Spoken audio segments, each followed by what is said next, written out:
Bismillahirrahmanirrahim. Assalamualaikum warahmatullahi wabarakatuh. Alhamdulillah. Hari ini kita akan melanjutkan pembahasan terakhir. Dua pembahasan terakhir yaitu tentang pendidikan Islam dalam sistem pendidikan nasional dan juga problematika pendidikan Islam di Indonesia. Baik, yang pertama kita akan membahas tentang pendidikan Islam dalam sistem pendidikan nasional. Jadi sebelumnya kita akan melihat apa fungsi dan tujuan pendidikan nasional.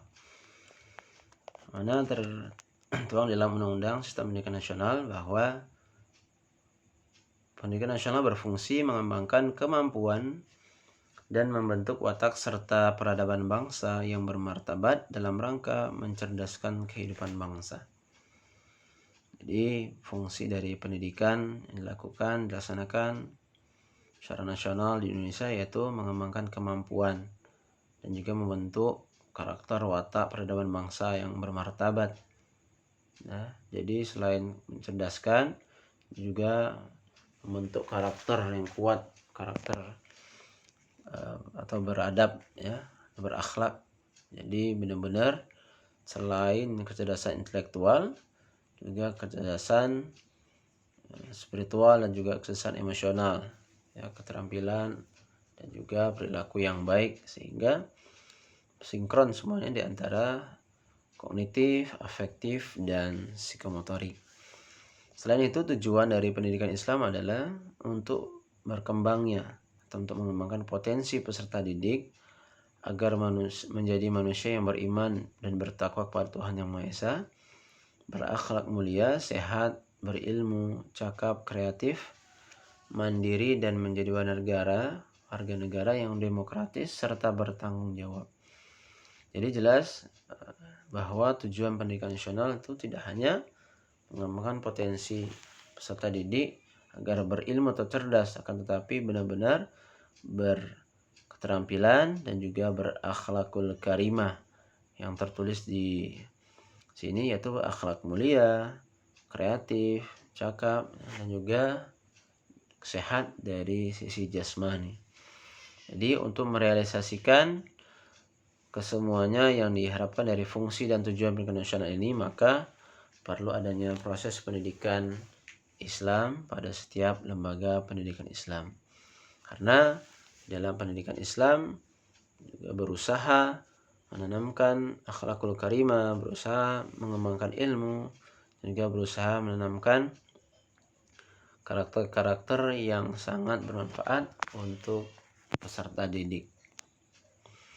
Jadi selanjutnya kalau kita lihat dari sejarah bahwa pendidikan Islam atau pendidikan di Indonesia selama ini berjalan secara dualisme, dikotomi pendidikan. Bahwasanya ada pendidikan umum dan juga pendidikan agama. Bahkan sejak pemerintahan Belanda memperkenalkan ya sistem pendidikan yang sekuler, memisahkan antara agama dengan pendidikan. Bahkan pendidikan Islam kalau dulu juga memisahkan dengan pendidikan umum. Jadi ketika memasuki pesantren, maka murni hanya diajarkan mata pelajaran agama saja tanpa mengajarkan pengetahuan umum.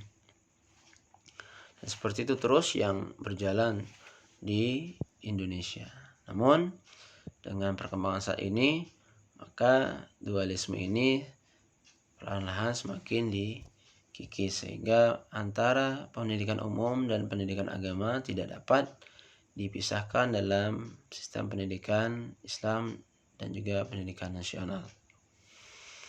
Baik, berikutnya kedudukan pendidikan Islam dalam sistem pendidikan nasional. Jadi pendidikan Islam diakui keberadaannya atau eksistensinya dalam sistem pendidikan nasional pada tiga aspek. Yang pertama, bahwa pendidikan Islam diakui sebagai lembaga. Selanjutnya pendidikan Islam sebagai mata pelajaran dan pendidikan Islam sebagai nilai atau value. Satu persatu kita akan bahas. Ya, pertama pendidikan Islam sebagai lembaga. Yang pertama yaitu lembaga pendidikan formal yang resmi, yaitu pendidikan dasar, jadi pendidikan Islam SMP atau SD setingkat dengan MI atau Madrasah Ibtidaiyah, dan SMP setingkat dengan sederajat dengan Madrasah Tsanawiyah yang tertuang pada pasal 17. Selanjutnya pendidikan menengah, SMA sederajat dengan Madrasah Aliyah, SMK juga sederajat dengan Madrasah Aliyah kejuruan yang tertuang pada pasal 18. Selanjutnya lembaga pendidikan non formal yang tidak resmi, itu di dalamnya ada lembaga kursus, lembaga pelatihan, kelompok belajar, pusat kegiatan belajar masyarakat atau PKBM, dan juga majelis taklim yang memang sudah berjalan di masyarakat kita yang tertuang di dalam pasal 26. Selanjutnya lembaga pendidikan informal, di mana lembaga ini yaitu lembaga terkecil, yaitu di lingkungan keluarga dan kegiatan belajar secara mandiri, misalnya di dalam lingkungan keluarga melaksanakan pembelajaran atau mengaji atau kegiatan belajar lainnya. Jadi termasuk di dalamnya di dalam pasal 27. Dan berikutnya ada pendidikan anak usia dini yang sederajat dengan Raudatul Atfal. Ini juga tertuang di dalam pasal 28. Dan juga yang terakhir pendidikan keagamaan. Jadi pendidikan keagamaan, kegiatan-kegiatan keagamaan juga diakui di dalam sistem pendidikan nasional. Selanjutnya pendidikan Islam sebagai mata pelajaran ya. Jika di sekolah umum maka pelajaran agama itu disebut atau dinamakan dengan mata pelajaran pendidikan agama Islam atau pendidikan agama Islam dan budi pekerti. Sementara pada madrasah maka dibagi dengan beberapa mata pelajaran, yaitu fikih, SKI, akidah akhlak, dan juga Al-Quran hadis.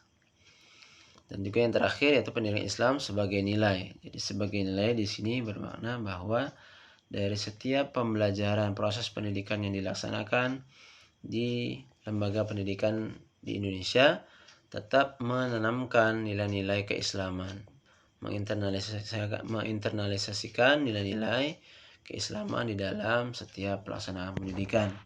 Bahkan saat ini sudah banyak sekolah-sekolah yang menjadikan budaya sekolahnya yang merujuk dari nilai-nilai keislaman. Misalnya ketika masuk ke ruangan kelas mengucapkan salam, kemudian ketika ada sampah yang berserakan, siswa diminta untuk membuangnya pada tempatnya. Itu menunjukkan nilai-nilai keislaman hidup atau ditanamkan di dalam budaya sekolah atau di lingkungan lembaga pendidikan, sehingga memang pendidikan Islam ini benar-benar diakui di dalam sistem pendidikan nasional di Indonesia. Berikutnya yang terakhir yaitu problematika pendidikan Islam. Berbicara tentang problematika permasalahan yang terjadi di pendidikan Islam di Indonesia, pasti kita menemukan begitu banyak problematika atau permasalahan. Namun ada sedikit atau kesimpulan dari begitu banyaknya problematika yang terjadi di Indonesia, kita simpulkan ada beberapa.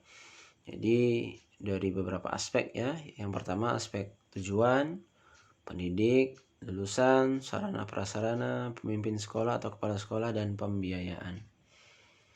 Yang pertama tujuan pendidikan ya. Jadi dari sisi tujuan pendidikan Islam, daripada setiap institusi lembaga pendidikan Islam terjadi ketidakjelasan tujuan yang akan dicapai, dan juga terjadi ketidakserasian kurikulum dan kebutuhan masyarakat. Bahkan juga di dalam lembaga pendidikan Islam ini terjadi disorientasi ya, bahwasanya orientasi di dalam mengembangkan pendidikan Islam tersebut tidak sepenuhnya ikhlas karena untuk mengembangkan ilmu atau mengembangkan pendidikan Islam, namun sudah orientasinya pragmatis, yaitu orientasinya bisnis atau orientasinya meraup keuntungan sebanyak-banyaknya, sehingga menjadi tidak berada pada tujuan awalnya, yaitu mengembangkan pendidikan Islam, mengembangkan ilmu, memperbaiki akhlak peserta didik, dan juga mengembangkan keterampilan. Sehingga ini menjadi problematika di dalam tujuan pendidikan Islam yang direncanakan pada setiap lembaga pendidikan Islam. Berikutnya dari aspek guru atau pendidik ya. Pertama juga terjadi rendahnya kualitas guru, dan kurangnya penguasaan pada konten pelajaran, kurang keahlian dalam menggunakan berbagai metode dan strategi pembelajaran. Jadi dari problematika ini maka setiap guru dan lingkungan lembaga pendidikan Islam diupayakan agar terus mengupgrade dan mengupdate ilmunya. Jadi mengupgrade dalam arti dia terus mengembangkan, terus belajar, terus meningkatkan kompetensinya, dan juga mengupdate yang terus mengikuti informasi kekinian terkait dengan mata pelajaran yang diampunya. Selanjutnya yaitu dari aspek lulusan atau peserta didik. Pastinya yang pertama rendahnya kualitas lulusan. Kemudian kemerosotan akhlak dan juga certificate oriented.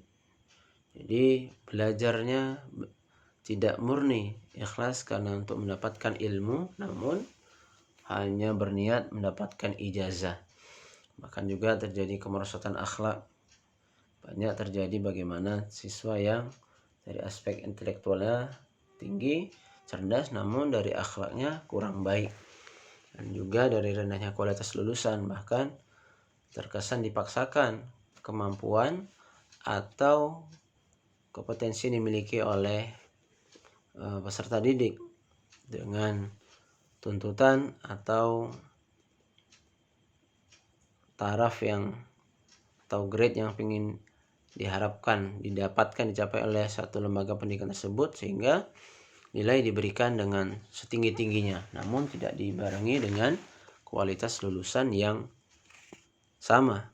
Contoh misalnya di sekolah nilainya 90, namun ternyata tidak murni 90 tersebut benar-benar kualitas atau kompetensi yang dimiliki siswanya.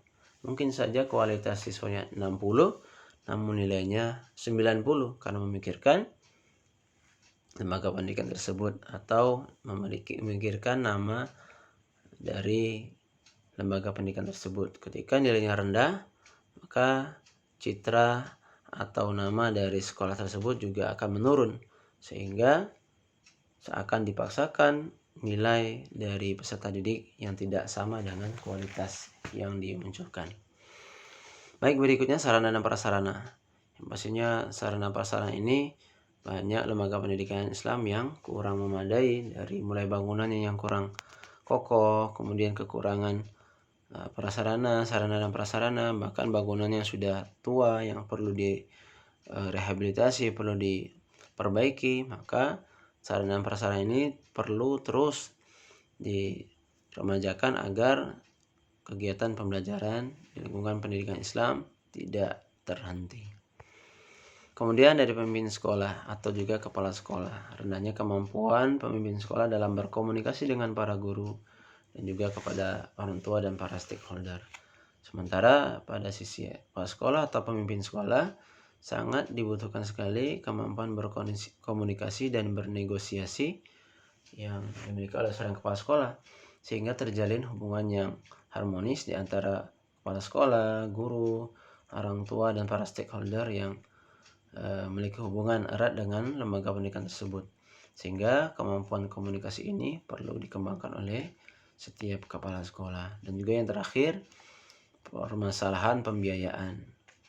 Kita ketahui bersama bahwa penggunaan bantuan dana yang tidak tepat sasaran, banyak bantuan-bantuan yang digunakan tidak tepat sesuai dengan arahnya, bahkan banyak sebagian juga yang digunakan untuk hal-hal yang tidak tepat, yang untuk hal-hal yang pribadi, sehingga seharusnya siswa mendapatkan dana bantuan yang sudah dialokasikan oleh pemerintah namun tidak mendapatkannya. Dan juga yang kedua, mahalnya biaya pendidikan. Kita ketahui bahwa apalagi di Jakarta biaya pendidikan sangat fantastis sekali. Kan ketika orang tua ingin memasukkan anak ke sekolah, paling sedikit setidaknya 20 atau 30 juta untuk ukuran SD. Sehingga ini sangat memberatkan bagi orang tua yang memiliki ekonomi kurang baik ya. Jadi apalagi dengan sekolah-sekolah atau lembaga pendidikan Islam yang bonafit, yang sudah memiliki sarana fasilitas yang sangat lengkap, maka sangat tidak mungkin bagi orang-orang yang kurang memiliki kemampuan dalam dana untuk bisa memasukkan anaknya pada sekolah tersebut. Sehingga ini perlu dipikirkan bersama pada kita tentang permasalahan yang terjadi atau permasalahan pendidikan Islam terjadi di Indonesia, agar kedepannya pendidikan Islam di Indonesia semakin baik. Baik, kurang lebihnya seperti itu pembahasan pada kesempatan kali ini, mudah-mudahan bermanfaat buat kita semuanya. Terima kasih atas segala perhatiannya. Mohon maaf atas segala kekurangan. Assalamualaikum warahmatullahi wabarakatuh.